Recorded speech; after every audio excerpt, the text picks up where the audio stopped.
Si vous voulez devenir un pro des organisations d'anniversaire et surprendre vos proches avec les meilleurs cadeaux, j'ai un modèle Notion pour vous.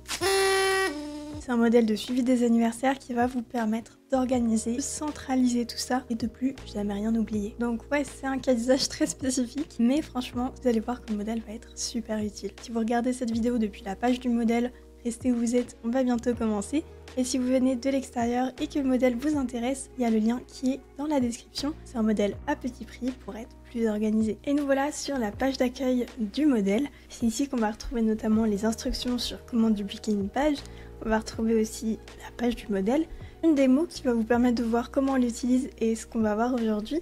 Vous pouvez donner votre avis sur le modèle en mettant une réaction. Et évidemment, la plus stylée à utiliser, c'est l'emoji anniversaire. Après, je ne veux pas vous influencer, mais voilà. Donc, si vous n'avez pas encore dupliqué le modèle sur votre espace, vous pouvez cliquer sur dupliquer en haut à droite, juste ici. Vous cliquez dessus, vous choisissez votre espace et vous obtenez votre propre copie. Vous êtes prêt à l'utiliser. Donc on va aller sur la démo pour faire le tour du modèle.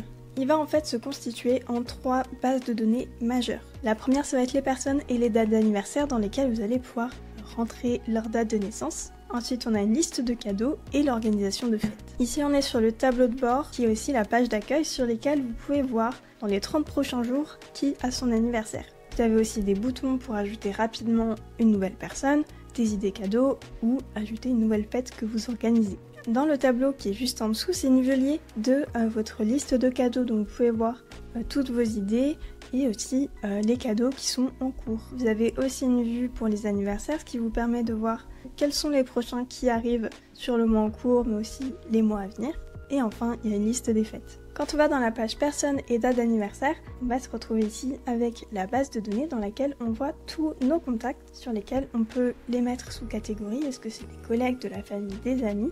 On peut mettre une date de naissance et ça calcule automatiquement l'âge de la personne. Donc dès que vous rentrez une nouvelle personne, ça le calcule tout seul. Avec la vue par mois, vous pouvez voir tout ce qui arrive sur les mois prochains. Avec la vue les 30 prochains jours, c'est pareil que sur la page d'accueil. Quelqu'un qui a des cadeaux. Quand vous cliquez sur quelqu'un, vous pouvez remplir un petit peu sa fiche et on peut voir les cadeaux qu'on a pensés pour la personne, mais aussi les fêtes, qui sont d'autres bases de données. Donc en fait, quand vous pensez à des cadeaux pour quelqu'un, vous avez soit la possibilité de le faire directement depuis leur page à eux, soit depuis la page liste de cadeaux qu'on va aller voir tout de suite. Dans liste de cadeaux, là on a un Kanban comme sur la page d'accueil qui permet de glisser-déposer des idées selon si c'est une idée, si la cagnotte est en cours, si il y a une livraison ou si on a déjà offert le cadeau. Pour chaque cadeau, on assigne une personne, on peut aussi mettre un lien. Et dès qu'on met un destinataire, ça affiche quand est-ce qu'est leur prochain anniversaire. Si vous avez besoin de partager cette page à d'autres personnes, vous pouvez cliquer ici en haut sur partager et dans publier, vous pouvez mettre publier sur le web. Et ça vous permet d'avoir un lien que vous pouvez partager peut-être à des personnes avec qui vous faites le cadeau en commun et dans lequel il peut y avoir par exemple le lien de la cagnotte. Dans la vue anniversaire à venir, vous allez voir en revanche que les cadeaux des personnes dont l'anniversaire arrivent sous un mois.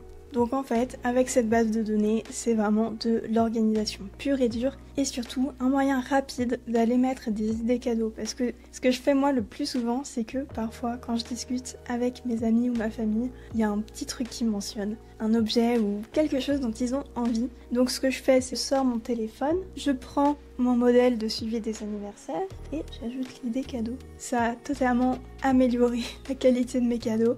Et le fait que la personne, quand elle le reçoit, elle est touchée parce que vous vous en êtes souvenu. Et ensuite, si vous voulez pousser le truc vraiment plus loin, il y a une base de données qui permet d'organiser des fêtes. Quand je crée une nouvelle fête, je vais commencer par dire c'est l'anniversaire de un tel. Ensuite, je vais mettre une date, je peux noter le lieu.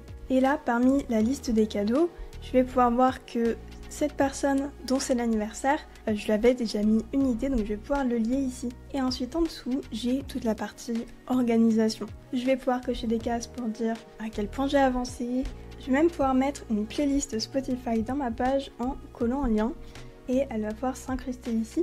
Ça peut aussi être une manière de la partager avec les personnes qui feront partie de la fête. Ensuite ici sur le côté, je vais pouvoir mettre des invités. Ça me permet dans un premier temps de lister qui sera invité, mais aussi de faire le suivi. C'est-à-dire que si je sais que telle personne sera présente, je peux la cocher et comme ça dans la propriété qui est ici, je peux ensuite savoir combien d'invités ont confirmé leur venue. Et puis enfin cette page elle me sert à faire ma liste de courses et ma liste de décoration, ce qui peut être très pratique quand on va faire les courses avant de préparer la fête. A savoir que Notion est disponible sur mobile, donc vous pouvez très bien vous en servir pendant que vous êtes en vadrouille en train de chercher tout ça et cocher les cases au fur et à mesure que vous complétez vos achats. Et voilà pour la présentation du modèle. Si vous avez des questions, n'hésitez pas à les mettre en commentaire. Si les modèles Notion vous intéressent, je vous donne rendez-vous sur ma chaîne parce que je fais des présentations assez régulièrement avec des tutos, des cas d'usage et des présentations d'outils qui vont avec. À très vite!